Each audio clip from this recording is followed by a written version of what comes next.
Hello you. Oh, have I got something exciting to share with you today. It's VIC road user and highway code. Look at that. Isn't it shiny? Oh, the excitement we're going to have. With a picture of a London number 9 bus. Can we see that if I... No, it's... you'll have seen it from the... I'll do a scan and put it as the title picture. I'm sure you can have a good look at it then. Oh, we're loaded already.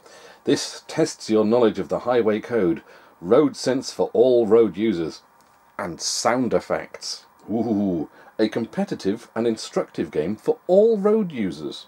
This program requires the use of an 8K or 16K RAM expansion cartridge in the VIC-20. Well, fortunately I have a penultimate cartridge jammed in the back, so that should do the job nicely, hopefully. Apparently on the back, all the stuff on the back, just generic blurb about Commodore/Ivan Berg programs signal a new generation of powerful and practical software for home computers. All Commodore Ivan Berg VIC programs can be used on the VIC-20 right away. And yet down below it says, requires the use of an 8K or 16K plug-in RAM cartridge. So not straight away if you don't have one of those. They're jargon-free and require no previous knowledge of computers and computing. All titles use 2 cassettes. One cassette contains the operating software unique to the program. The other cassette contains the data to be used by the program. To produce the best programs for the best home computer in the world, those are all capitalized, initialized rather, we married mainframe computer programming techniques with hard-won publishing expertise. The program in this pack is but one. It's but one of a complete range of home and educational software which demonstrate the success of the marriage. There we go, and I've actually got a couple of others here in similar range. Yep, I have Mastermind, love to do that at some point, from Woolco, $9.99, and Robert Carrier's Menu Planner, but I wanted to do driving test stuff for no good reason. Yeah, this is going to be fun, isn't it? I've got the instructions here, should I get lost? And it's been like, let's think, I am 40 something. I got my driving license when I was 19, 20, 18, 19, something like that. Yeah, it's been 20 odd years since I did my driving test, and my memory's not great, so let's hope it doesn't test me on stopping distances in feet, because God knows now, that was just remembering maths. That wasn't practical common sense in that I know that's that far away, so I need to keep that sort of distance.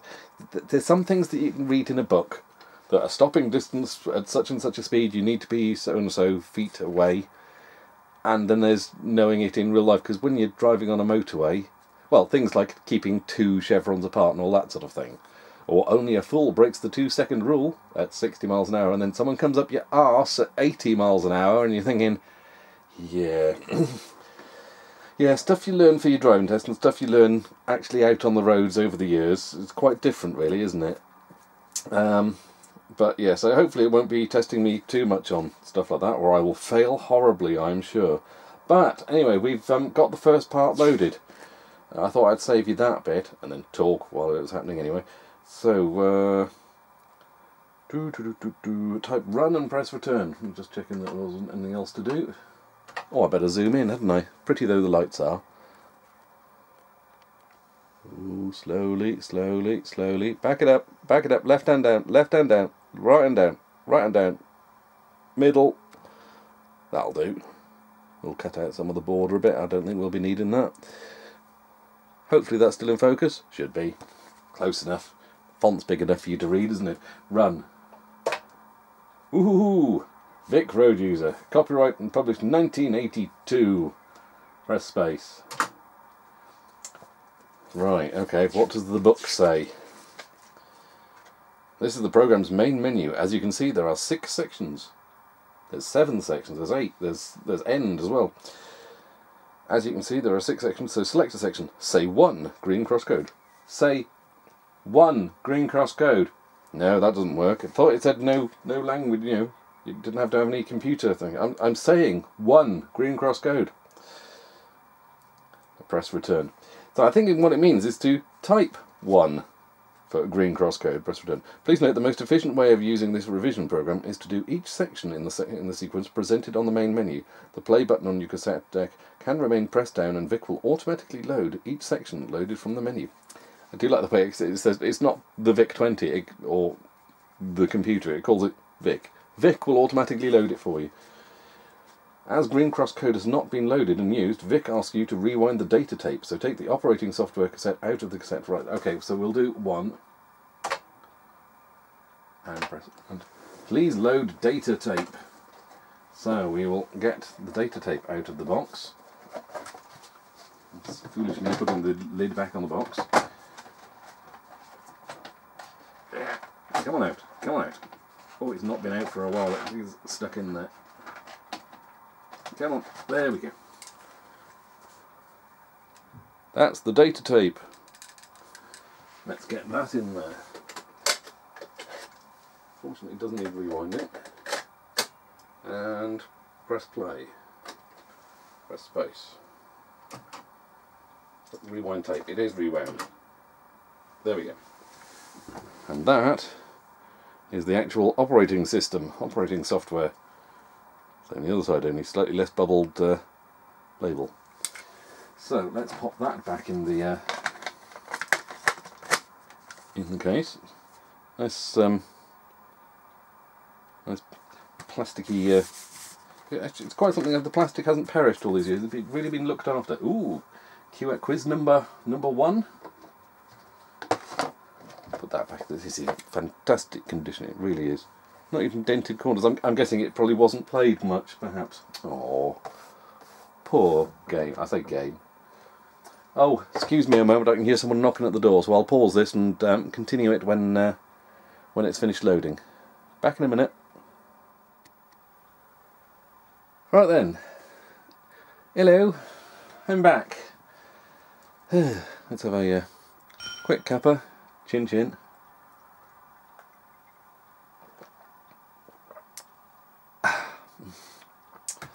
Right, where are we? Where were we? How are we?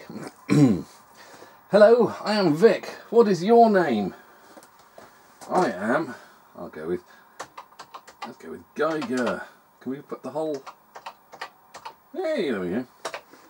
Press space. Ooh, trees and roads, I'm guessing. Oh, it's lightning quick, isn't it? Which is the safest place to cross? A, B or C? Well, C's right on a corner.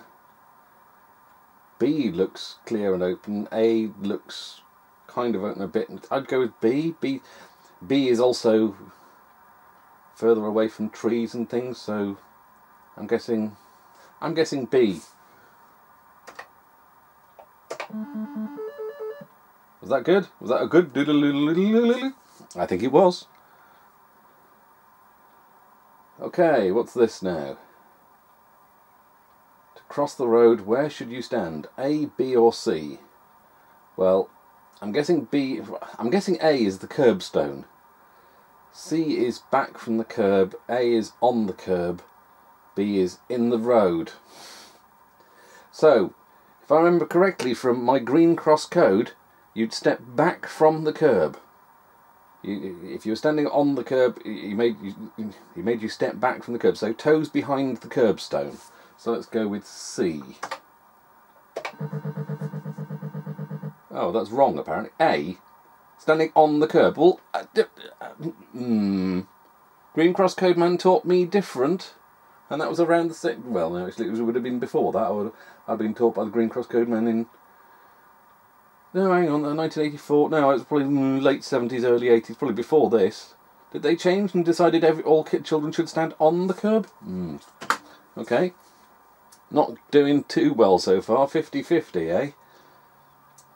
Oh, look at those cars. That's what cars in the 80s.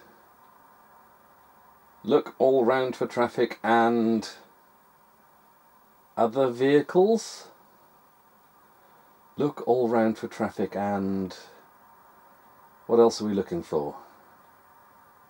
Motorcycles, bikes,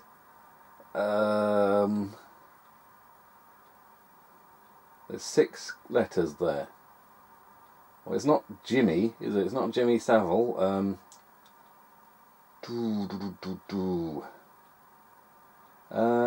Look all around for traffic, and I'm assuming we're looking for a 6-letter word. What else are we looking for aside from traffic when crossing the road?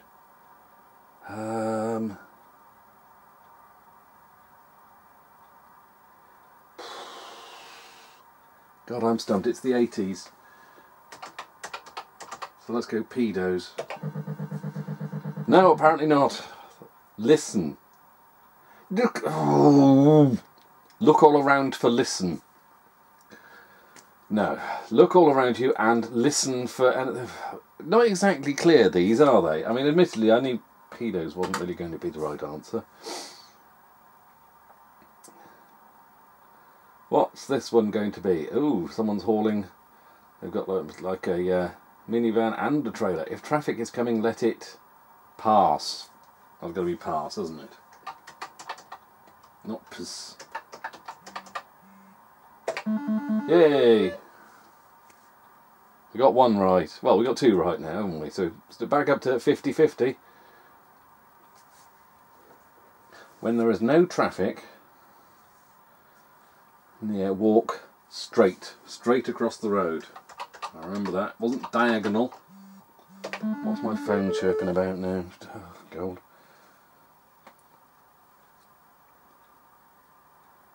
And keep looking and listening. It's going to be listening, isn't it? Yeah, we're getting the hang of this now. Better luck next time, Geigerpunk. Try again. You... Oh. So that wasn't enough. I've got what? I've got to get 100%. What does this thing say? While it's loading the picture in. Game is for the younger members of the family. Oh, not the 45-year-olds. And aims to teach the Green Cross Code in a lively and original way. There are 6 questions for the child to answer, and the VIC replies to each answer with a suitable sound effect. If an incorrect answer is given, the correct one is shown immediately, and once completed, VIC will insist that the test is repeated. The 2 performances are then compared, and the computer comments on the child's performance. The graphics and sound, together with the VIC's comments, make this a light-hearted way of helping a child to retain the basic slogans and rules of the Green Cross Code. Yeah, but you got it wrong! You're going to lie to us now and say to stand on the actual curbstone rather than stepping back from the curb. Or was it Super Ted who told us that? Was it the Green Cross Code man, or was it Super Ted who said to step back from the curb when crossing by Cardiff Castle? Right, well, apparently we should be standing on the curb. What did John Pertwee say other than splink? And don't ask me what splink stood for, because that was horribly confusing at the time.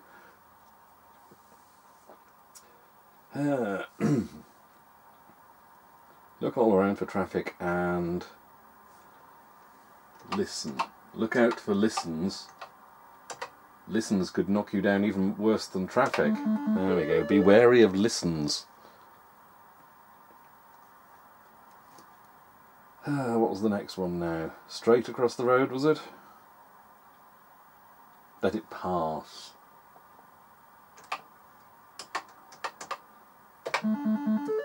Right.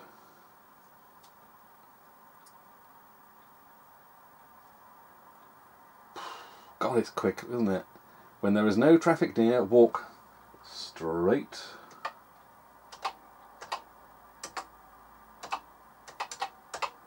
across the road.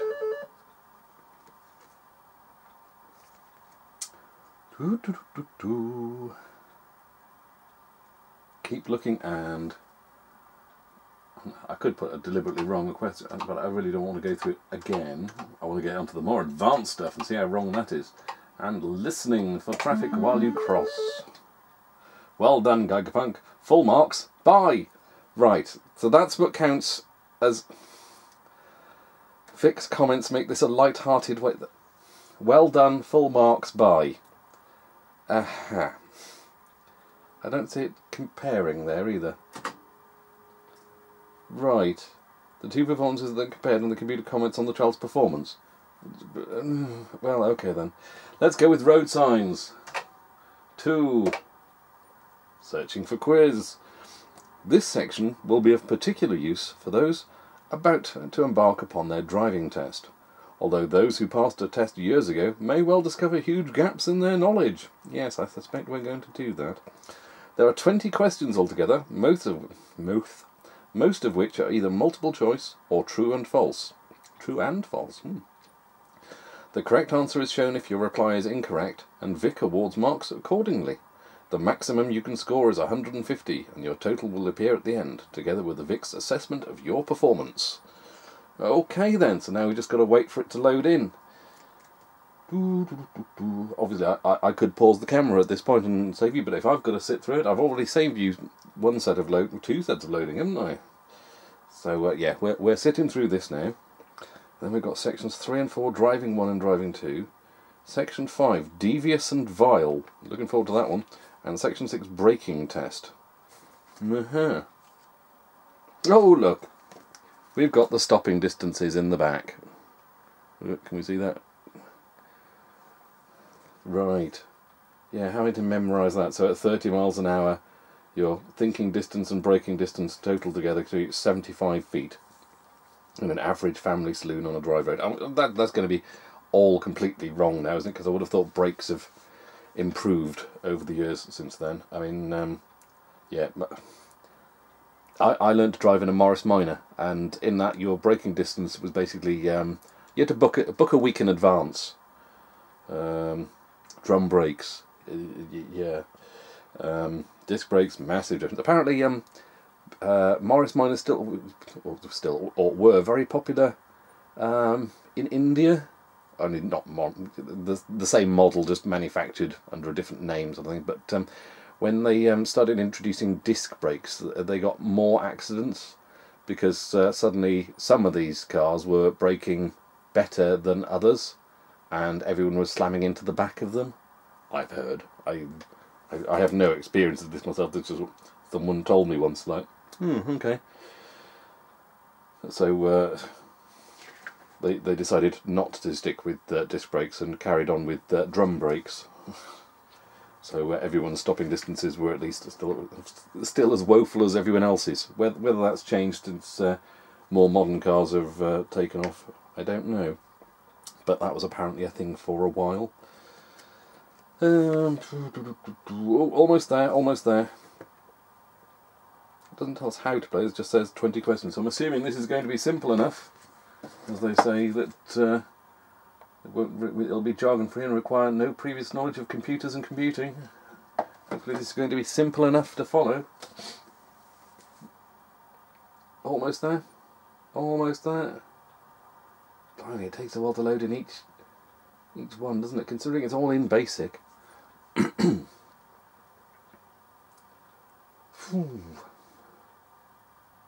We done? Hey! Best of luck! Warning signs are mostly triangular, circular or square. They are mostly triangular. Think of the A for warning. A. Yay! I remember that that advert on TV. Motorway signs are always blue. Yes, they are. Or should be anyway. Yeah, there we go. Signs with red circles are mostly prohibitive. Yes, they're an O for no, or an order. So, mostly prohibitive. True. Signs giving orders are usually... Did you really need to load that one in separately from the other? That seems very similar to the last one. Ooh, we're getting pictures now. In a red triangle, this means... It means a fence, doesn't it? Look at it, it's a fence. 5-bar gate ahead, level crossing. It's a level crossing. That's meant to be a railway line, isn't it? For road fenced in. Okay. We will go with B, level crossing. Yay. In a red circle, but we can't draw a circle, so we'll make it a rectangle. What does this rectangle vaguely look like? Have we zoomed in too far on no entry sign by it? It does not exist. In a red circle, this means it does not exist. We're getting existentialist all of a sudden. We'll go with no entry. Because it looks kind of like you've cropped all the curves off a no entry sign. Yes, there we go. It does not exist. Right, this blue rectangular sign means dead end. Or cul-de-sac, as relatives who lived on a dead end. We live on a cul-de-sac, and I didn't know what a cul-de-sac was. Oh, when they described, oh, it's like a dead end, is it? Oh, they weren't happy about that. Yes, so dead end, no through road. Red road ahead. Look out for the red road. No through road. Yay. In a red circle, this means give priority to vehicles from other direction. That seems left lane closed. Narrow left. The left lane is smaller. You get big arrows. Now give priority to vehicles from the other direction. There we go. In a white circle, this means no speed limit. National speed limit applies 50 miles an hour.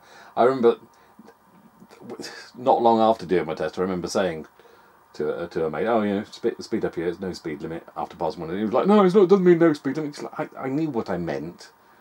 In that, I wasn't saying there's no speed limit ever. It wasn't like it turned into an autobahn. I knew that it was national speed limit, but that effectively meant faster than 30, and so 30 meant speed limit, above 30 meant no speed limit. But I was thinking in binary terms. But national speed limit applies is the correct terminology, I believe. Yes. I mean, to be honest, in a Morris Minor, that practically is no speed. That means go as fast as the Morris Minor can go. Although I did break the speed limit on the motorway with it downhill with a rear wind. In a blue circle, this means one way, ahead only, this lane for straight ahead. It's one way, isn't it? But one way or ahead only. My head's saying one way. My gut's telling me ahead only. I'm going to go with ahead only. Although my head's saying one way. Hey! Why did I... I'm not quite sure why I did that. Something in me was telling me, it's not necessarily one way. In a red triangle, this means church ahead. Double dead end. What's a double dead end? Crossroads. Bang, bang, bang, bang, bang. Yes, there we go. Chevrons. Sharp deviation to the left. Road ends. Keep in low gear. Road, it'd be a bit of a worry if that's... Yeah, keep in low gear. No, it's sharp deviation to the left. On a blue background, in a red circle. Okay, that's really quite... dangerous X roads. First aid... Oh, this is a tricky one. Especially seeing as you're not really showing us what the sign is. A red cross in a blue background. Red circle. Well, it's no, isn't it? So I'm guessing they're trying to make us think red cross for first aid, and it's not. So it's got to be red circle. No, no, it's no for the circle, and it's a cross through it. So it's no. It's no, absolutely no. So I'm going with no stopping. I'm not sure I've ever seen one like that. Yay!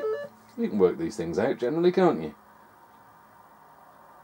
In a blue circle, so it's a no. It's an order. Not beware. Keep left or look left. Look left. There's some interesting scenery over there. Might take your eyes off the road and look at the scenery for a bit now. Keep left.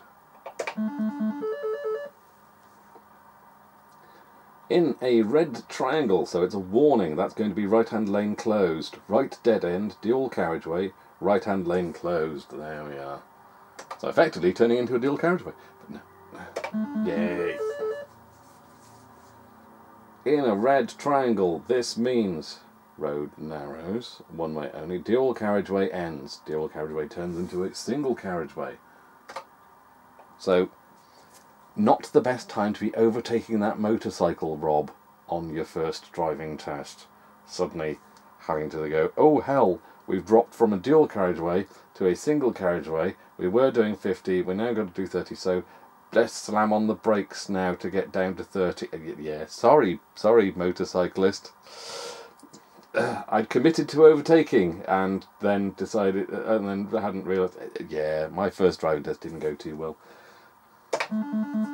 I think the phrase at the time was like a bull in a china shop. But hey, I'd been learning to drive in, oh, I can't remember what it was now, some hatchback. And then on the day of my test, my driving instructor's car that I was used to was in for maintenance of some kind, and I had to use his other car, which was similar, but a GTI model. So I really wasn't used to it having that much more grunt, and yeah, it didn't go well. On the motorway, this means 3 lanes open, 3-lane tunnel ahead. Oh, get in lane, I'm guessing. Get into any one of those 3 lanes. Too busy reminiscing and not paying attention, wasn't I? Spoiled my perfect run. In a red triangle, this means turn left or right. 2-way traffic straight ahead. 2-way traffic crosses 1-way. I think that's 2-way traffic crossing the road. Otherwise, I wouldn't tell you about it. It would just be a crossroads, wouldn't it? Yes. This sign means 1-way traffic. Ahead only. We've had this one before, haven't we? It's just this is bigger. Ahead only. Or is it 1-way traffic? What did I do last time? I think I said ahead only, didn't I? I bet it's 1-way traffic this time. 1-way traffic. So how is that different from what I went for last time when I had that gut feeling that it... Oh well, at least it's not one thing that spoiled my perfect.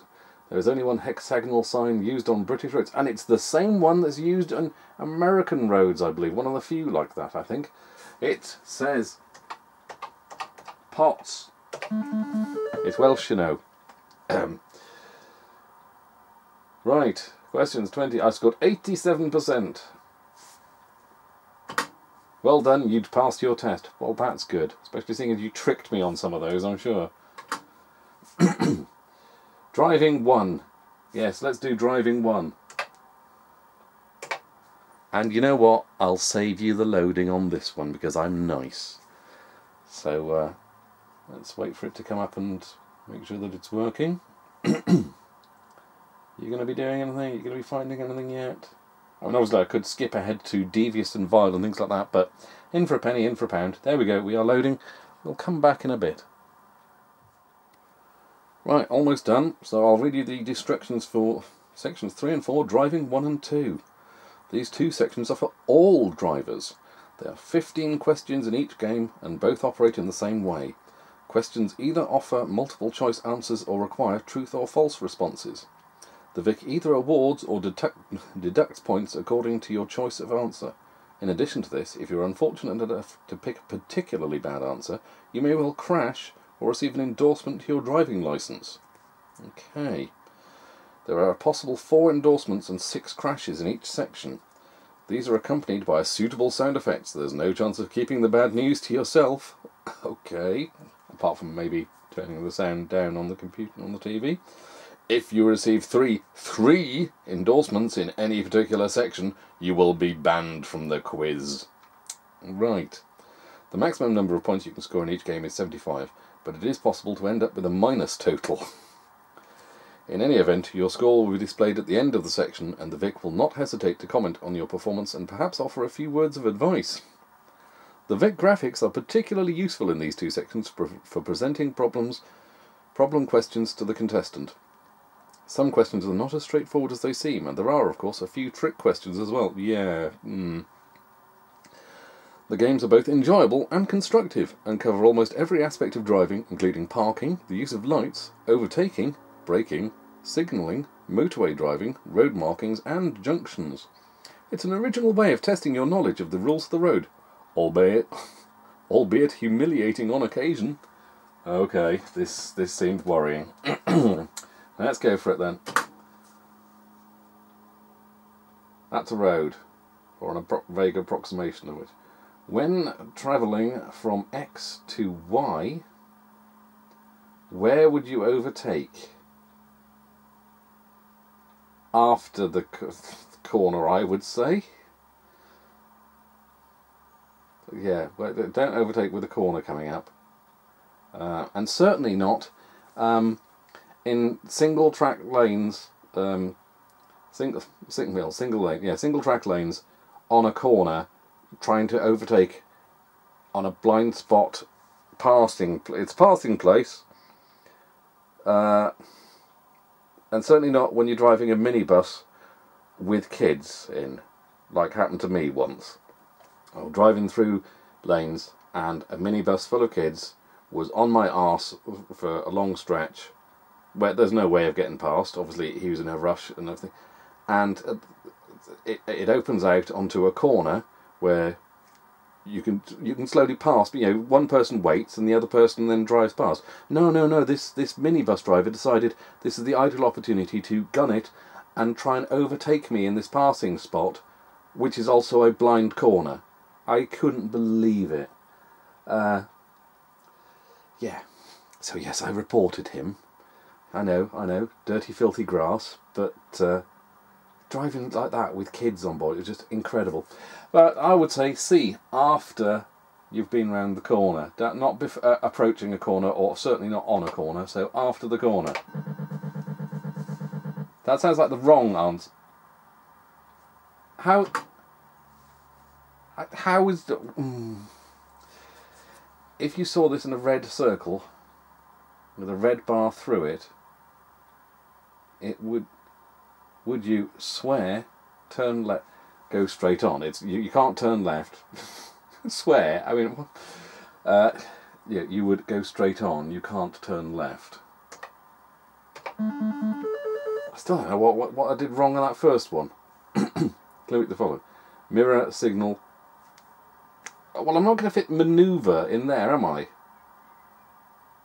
Mirror, signal. Do they mean go? Are they saying because in case people don't know how to spell manoeuvre? Wrong. Maybe I should have typed manoeuvre. Living in a built-up area, would you travel at 30, 35?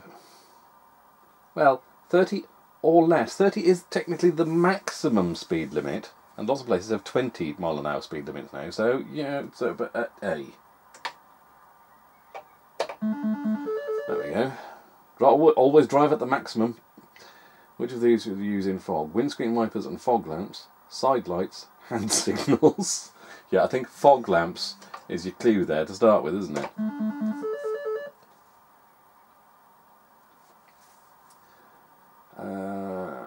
Broken white lines in the middle of the road are lane markings. True. Yes. I mean, what else are they going to be? Learner drivers on the motorway must stay in the slow lane. Must not be on the motorway. Are not allowed on motorways. So you could just say learner drivers must stay in the slow lane on motorways, must not exceed 50 miles an hour on C. You are approaching A. The dotted lines. Hang on, which way is? But which way is the road? Oh right, hang on. I'm the green blob. Right. Yeah, so that means I must give way. It's all trying to work out what they mean. But yeah, I'm approaching a junction there, and I stop there. So you must give way. Right. When turning right onto a dual carriageway, you may first proceed to the central reservation. Yeah, if there's a gap there for you to do it. If there isn't a gap, then you're in a lot of trouble. Hang on, turning right onto a dual carriageway. Hang on a minute, hang on. I'm approaching a dual carriageway and I'm turning right onto it. Yeah, I'd say yes. If there is a gap for you to stop there. Yeah. I was just thinking then, if I'm on a dual carriageway, turning right off it, don't know. So, if you are in the... you shouldn't be there. You shouldn't be there with the traffic blocking. You don't enter a box junction if you don't have an exit. If the exit is blocked, you do not enter. So that's... Are you breaking the law? Probably yes. Or breaking the highway code. Does that count as the law? The law? So not technically breaking the law. Breaking the law, breaking the...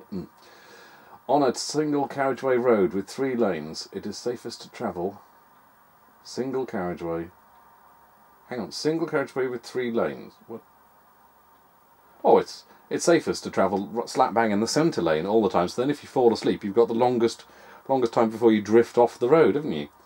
So, left lane, I would say. I'll stick to the left and leave the other. I'm confused by single carriageway with 3 lanes. Yeah, you should not use your horn between 10:30 PM and 7 AM. Ooh, is that going to be a trick question? Is it 11 PM and 7:30 AM? It's something like that anyway. Let's say true. They're probably being tricky there, aren't they? Yeah. It's probably something like 11:30 and 7:30 or something like that, but close enough. You just think, don't go beeping your horn late at night or first thing in the morning. On a motorway, amber-coloured studs mark the right edge of mark the left edge. Ooh, left edge of the carriageway, I believe. No. Yeah. If I was there on the motorway, you'd see them. You'd see that's different from that one. That's different from that one. And there are different reflective studs at the actual junctions as well. But actually asking me now, what do the yellow ones? What happened there? You should turn into the skid. Turn your wheels towards the direction you are skidding. Right. I was looking at crash. What did I crash? Because I wasn't. Was that a timed question on that one? Not bad at all. Well, okay, I'll take that. Especially seeing as some of those seem to be a little on the tricky side. Okay, let's do driving 2. And I suppose I'll be nice and pause it again and, well, it saves you having to sit through all of this while I'm chuntering away, and also means that I don't have to work out how to cut chunks out of a video. I can just stitch different videos together. So, back shortly. Well, here we are, driving 2, here we go. And there goes my phone buzzing away. Let's ignore it. We're in the middle of driving. When should you flash your lights? Let another motorist know you are there. To flag down another motorist? Never. Yeah, that's a tricky one. Because lots of people do it at junctions, don't they? They'll flash to say, and you know that what they're meaning is, yeah, you pull out. There's one round here where you be at a T-junction and people will flash to say, no, you pull out, because they want to turn into the junction. And you know that they can't be asked pulling across the junction properly. They want to cut across half of your lane, and you're sat there waiting for them to get. So you know that they're saying pull out, but technically that's wrong. And if you pull out, they could then drive into you, and you'll be the one at fault, even though everybody knows that flashing your lights at a junction like that means, go on, you pull out. I'm letting you pull out. No. It means flash your lights to go, oi, I'm here, don't go pulling out. Don't go pulling out because I'm here. So you could get really nastily done on the roads with that one. Let another motorist know you are there. Yes. But if you're sitting there going, yeah, I can see you, then people will just think you're some kind of arse on the road. But you've really got to be careful out there, haven't you? Knowing the highway code and knowing what people are like at the same time. When driving up a steep hill, you should accelerate. Change to a low gear. Slow down. Well, generally you should give it a bit more revs to be able, whether that counts, adding revs or accelerating. What's the difference there? Increasing revs so that you've got better... I'd suspect change down to a low gear, but not always necessary. And also going down a steep hill, you should probably change to a low gear if it's a steep hill. But let's go with change to a low gear. Yeah, there we go. When driving along a single track lane, which is the most sensible approach? Proceed very slowly. Use your horn. Panic. Right. Both A and B, I would say. If there's corners, use your horn. Let people know that there's another. But I suppose the best thing is proceed very slowly so that any oncoming traffic. Yeah, let's go with that one. Okay, it's going to be use your horn then, is it? But both are valid. At night, you should always use dipped headlights in built-up areas. At night, you should use dipped headlights. You should use your dipped headlights most of the time. What's the built-up areas got to do with it?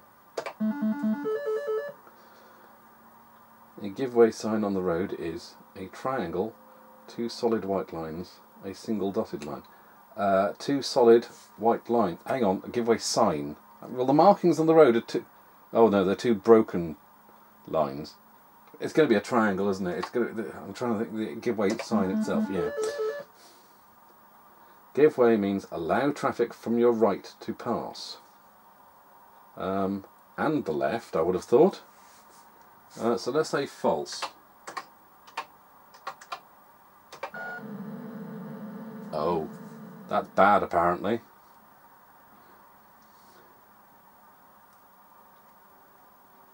I mean, it's not for traffic coming from the left. You have to let pass before you pull out.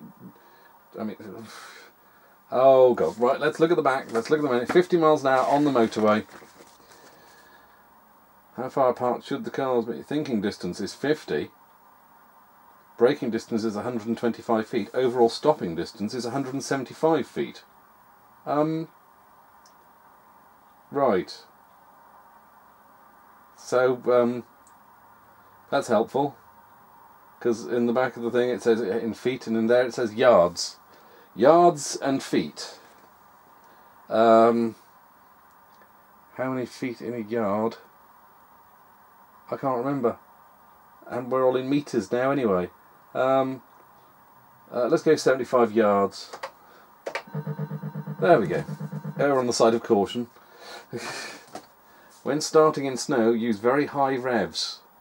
I mean, I see. No, just no. Flas, what am I doing? It's obviously cold and snowy. I can't think straight. False. We'll get there in the end.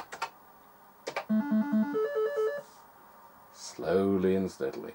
When must you use your handbrake? At traffic lights, when doing a hill start, when reversing round a corner. Why would you have your handbrake on? At traffic lights, when doing a hill start. No, because when you're doing a hill start, you're generally doing it on the clutch, aren't you? At traffic, you're supposed. I think you're supposed to have your handbrake on at traffic lights, aren't you? If you are stopped at traffic lights, you are supposed to have your handbrake on. I'm not sure about the hill start malarkey. Wrong, apparently. I guess it's hill starts. Local direction signs. Excuse me. Local direction signs have blue borders. What's a local direction sign when it's at home then? I'll say false. I can't think of anything off the top of my head with a blue border. No, that's wrong as well. Oh, I'm doing badly now, aren't I? Oh, it's another one of these ones. At what point should the red car signal right to enter the car park?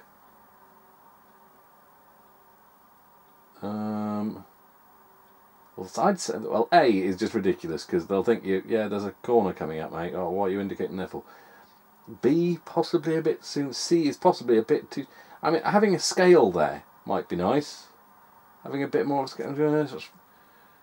Well, I suppose we go with the scale being the actual cars, but they're kind of filling the road like buses there, aren't they? I'd say C's possibly a bit close, but B is a bit too. I'd say between B and C, to be honest. But is it going to do me for, if I say C, that's not enough notice. Actually, yeah, I mean, look, we've got that's one car length before the straight after you've been around the corner. But whether it's immediately, I'm going to go with B. And if it says wrong, you know that we've gone through this logically. It was C then, was it? Or was that right? I'm forgetting what's a good tone and what's a bad one now.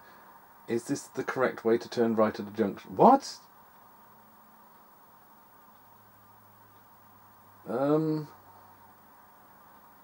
What's the... Oh right, there's cars pirouetting around each other. I mean, you could. I'm just trying to picture it in my head now.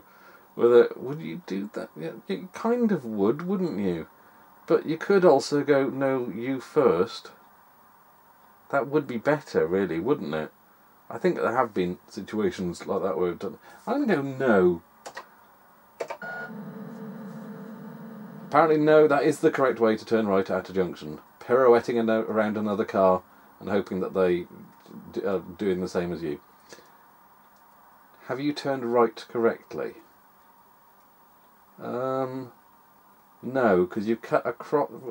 I mean, most people do that, or they maybe even cut across more there, even, don't they? Like it's bloody racing line.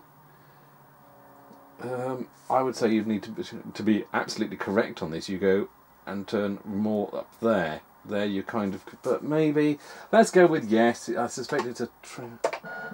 No, that's wrong as well. Oh dear, I'm going to be failing this one now, aren't I? On the motorway, what does this sign mean? No stopping. End of restrictions. Motorway closed. End of restrictions. There we go. We got a right one for once. If anything, which may cause danger. For what? What? But if anything. Oh, if anything which may cause danger falls from your vehicle onto the motorway, you should call the police, retrieve it, drive on. Ooh, well, you don't stop and retrieve it. You do drive on. Do you need to, I think probably if it causes danger, you should be calling the police and letting them know. Yeah. Ooh, 2 endorsements and 1 crash. Oh dear, oh dear, oh dear. Oh dear, that's not very good, is it? But I maintain that my answers. When it comes down to a computer's strict yes, no, I think the answers that I gave were valid. And so, hopefully you do as well. Hope for you yet. Thank you, you sarcastic son of... Right, time for devious and vile. Let's press 5. And I will pause it there and come back once that's loaded for you, so back in a bit. Okay, it's time to be devious and vile, apparently. How potentially devious are you on the road? How much of a road hog are you?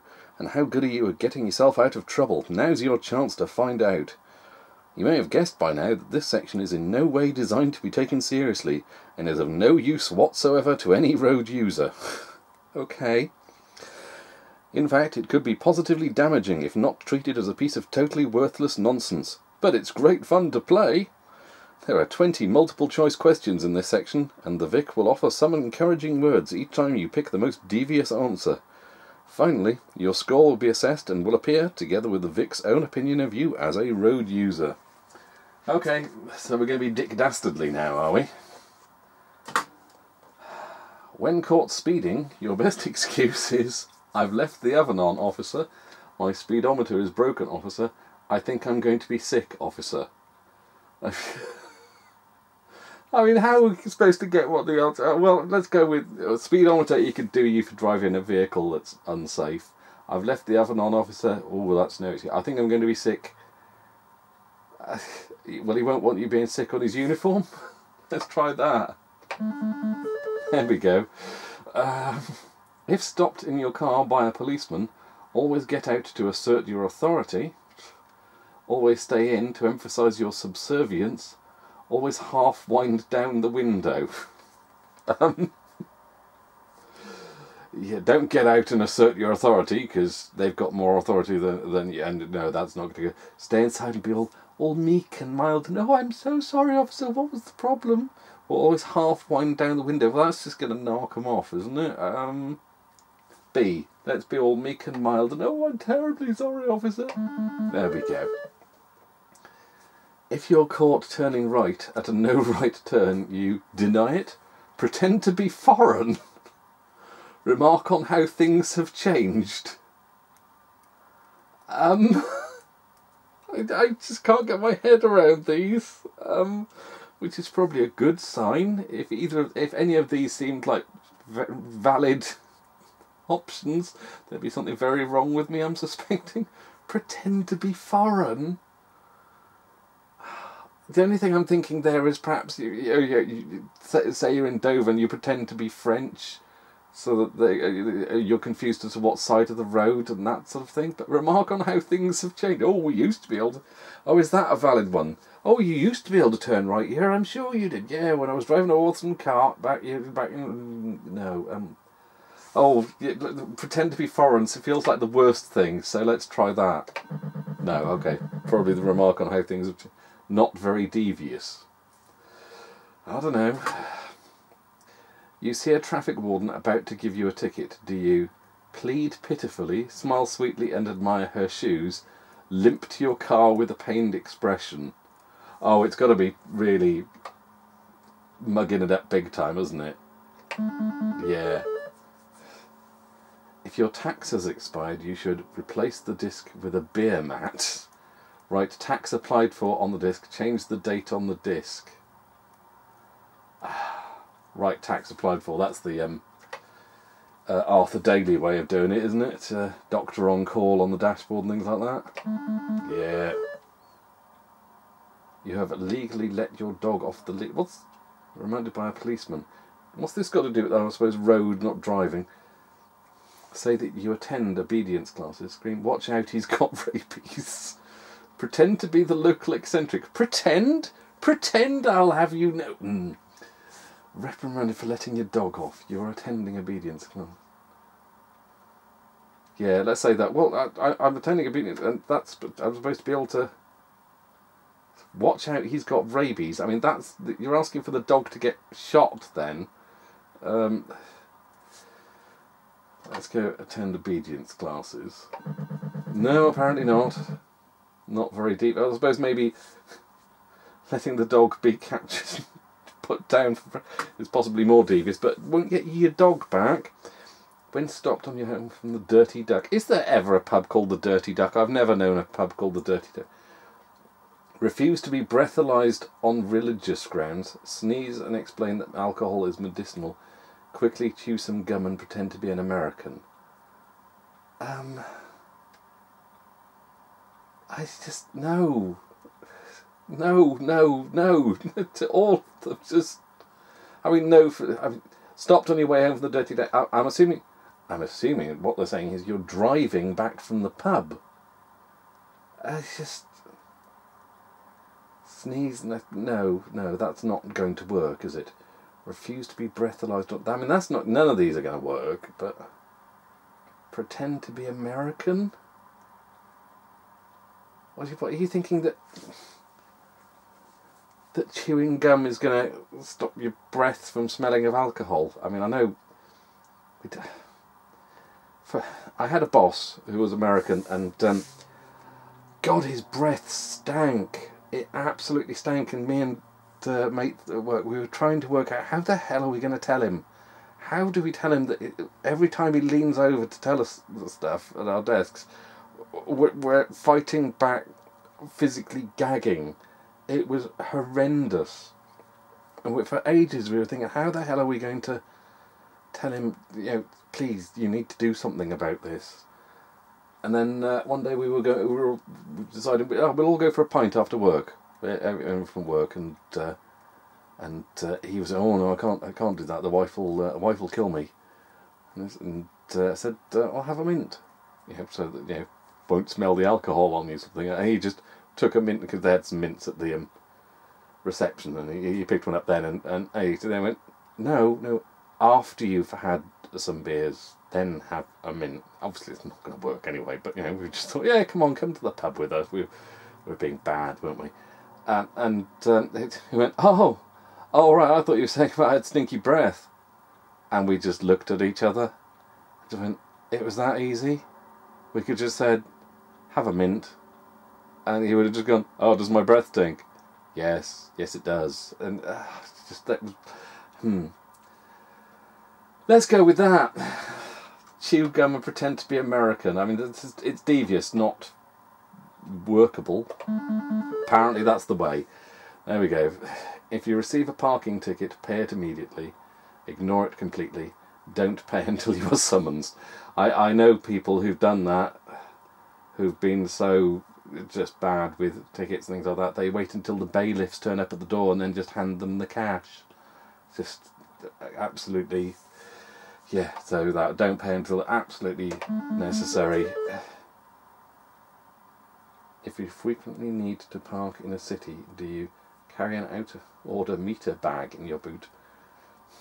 Oh, right, so you put the bag over the parking meter. Obtain a doctor on call sign. Forge of residence parking permit. Ooh, doctor on call sign or an out-of-order... I think the out-of-order meter bag is... Although that only works where there are parking meters. And doctor on call, what's going to... Oh, forge of residence parking... Oh, they're all pretty devious, aren't they? What's going to work...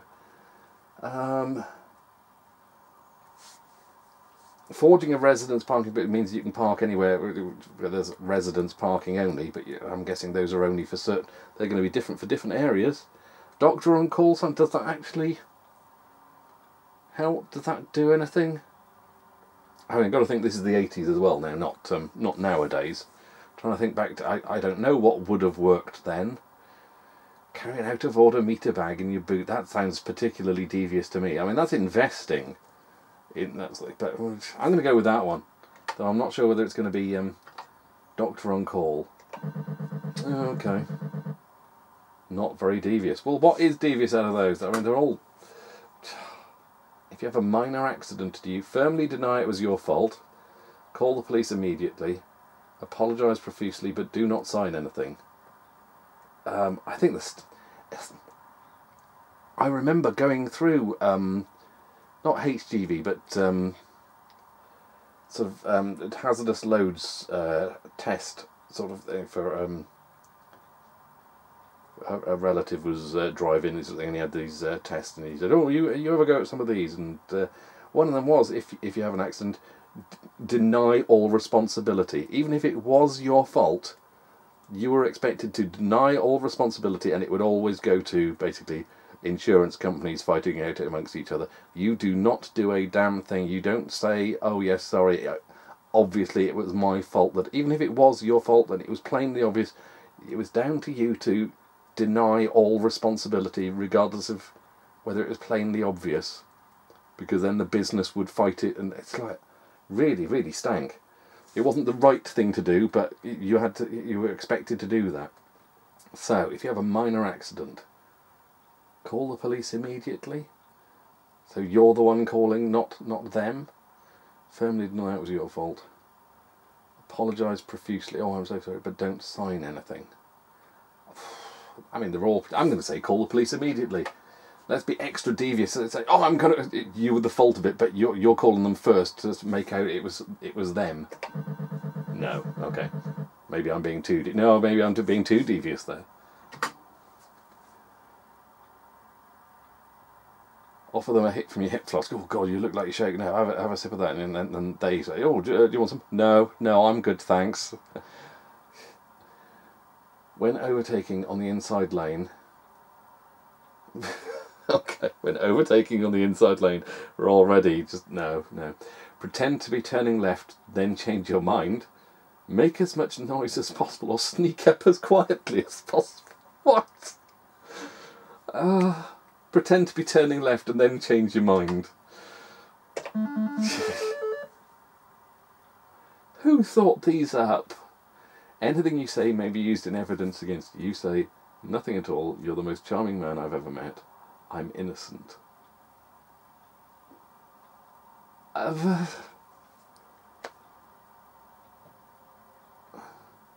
So, I'm innocent. They use that against... Okay, you're the most charming... That's just sucking up and obsequious, isn't it? But nothing at all just sounds like a sensible thing. When parking on a double yellow line, always look out for Whartons. Put a broken down sign you got. Put an overheating sign. Gone for water. I suppose the third one means that... Yeah, I mean, look out for what... That's a given, isn't it? Broken down could just, you know... But if you've actually put detail into... Fake detail as well, and saying that you've gone for what... And you will... That's saying, I'll be back, I'm just... Not just broken down and dumped. Yeah, C, definitely the more devious one there, isn't it? Yeah. When caught with faulty headlights, you say, sorry I didn't know. I'm on my way to the garage. It's my brother's car, I'll tell him.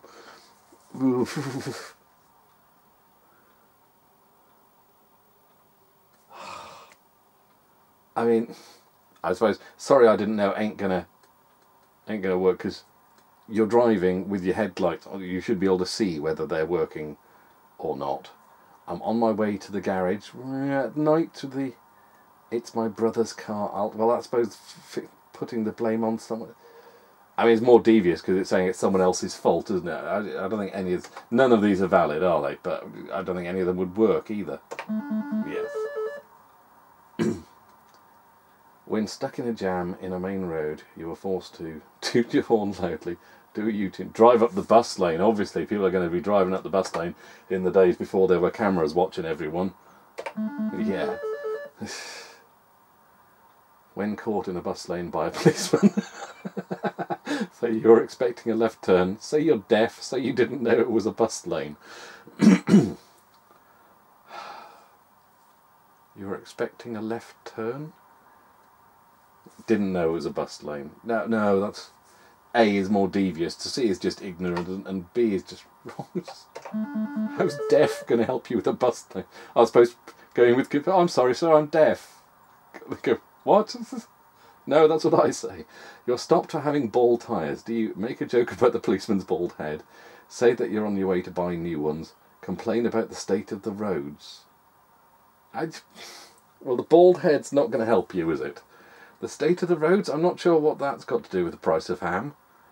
You're on your way to buy new ones? I mean, it's a bit obvious, though, isn't it? Complain about the state of the... That one's bugging me now. Is that incredibly devious? Is there something there that I'm not seeing?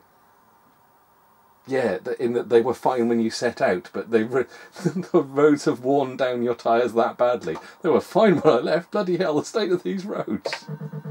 Oh, okay, not devious enough, apparently. You're stopped by a policeman when reversing down a main road. Say there's something wrong with the car. You're so glad you drive off fast. I know someone who pulled out of there's a dual carriageway and two sites at work, one after the other, and he pulled into the second one and he was meant to go to the first one, and when he realised this, instead of then pulling back out, going to the end of the dual carriageway, going to the roundabout, no, he decided to reverse. He pulled back out onto the dual carriageway and reversed back out. There was a slip road between the two of them, so he thought he'd reverse up the slip road back into the other one, and someone coming out of the first one was looking right to see if there was any traffic coming, and pulled out and basically ran into the back of him. And he, being an ex-copper, basically said, no, you were at fault, you've gone into the back of me, and got away with it. He was reversing up a dual carriageway, someone drove into him, and he managed to convince them that they were the ones at fault. It was incredible. I mean, I'm not saying I respect that. I'm not saying, oh, incredible, oh, he's a genius. No, he was an absolute cock, and you just go, I hope I'm never on the road while you're on the road. yeah, reversing down a main road. I'm so glad I'm completely lost. Yeah, yeah. Oh, I'm so glad you're here, officer. That's got to be the more devious one. Or something wrong with the car. No, no. Let's go. Yes, there we go. You are stopped when driving an uninsured vehicle. Do you say you had to get to the hospital quickly? Plead complete innocence, smile and say, just a routine check, officer? I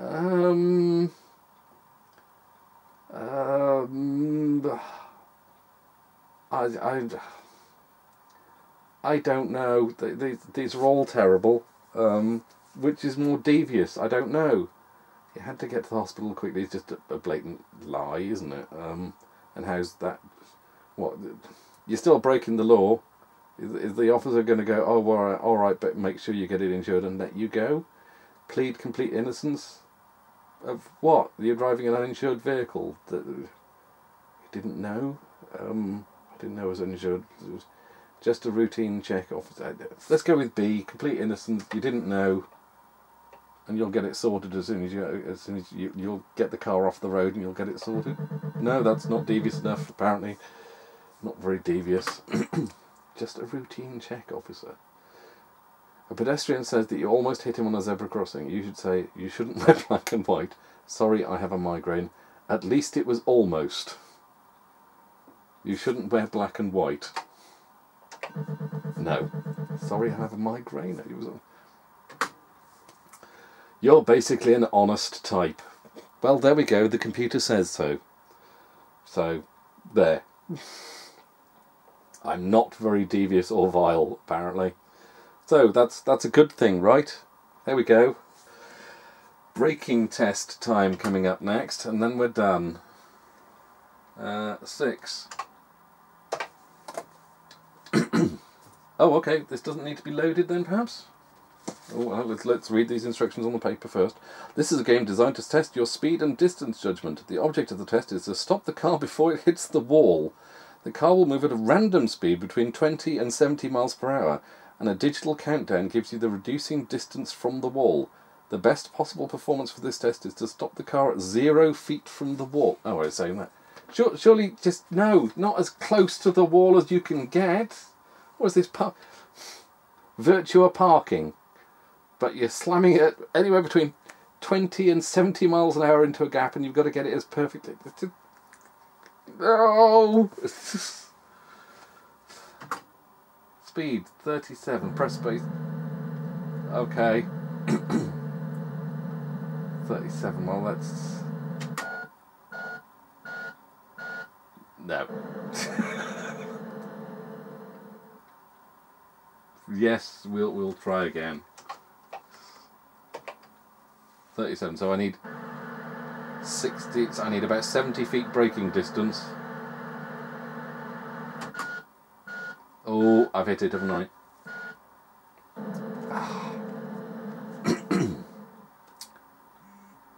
Yes, we'll do it again. Oh, hang on, 37 and 68. Ah. Oh, hell. Ooh, no. Why was I driving at almost 70 miles an hour towards a brick wall? Can I do this once? Let's do about 250.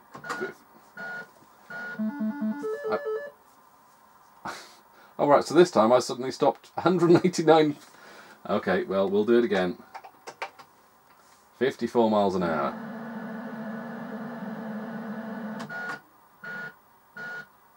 No! Not learning, am I? Let's try. How is that? 55 miles an hour. So this is slightly more than last. Ooh, we can. Well done. There we go. One more go, I reckon. 59. This seems faster than the last one. Massively faster than the last one. Be nice if it told you how many feet into the wall you were.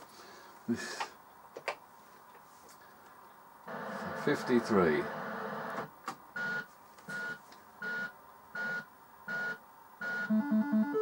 £60 from the wall. We can get it closer than that without going through the wall, can't we? I want to see if I can get it quite close to the wall.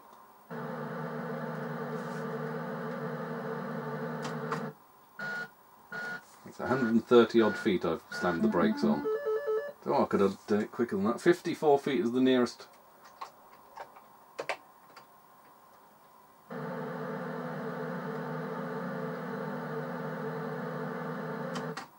£100 from the wall. Oh, 29 feet from the wall. Ooh, what are we going to do now? 154 feet I've slammed on. No. Oh. Yeah, one more go. One more go, one more go, he keeps saying. 115. Oh, almost on that one, I'm sure.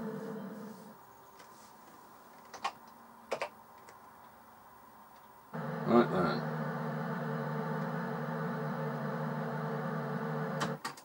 £100. Well, there we go.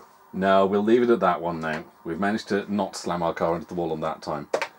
So, wonder what happens if we press end now.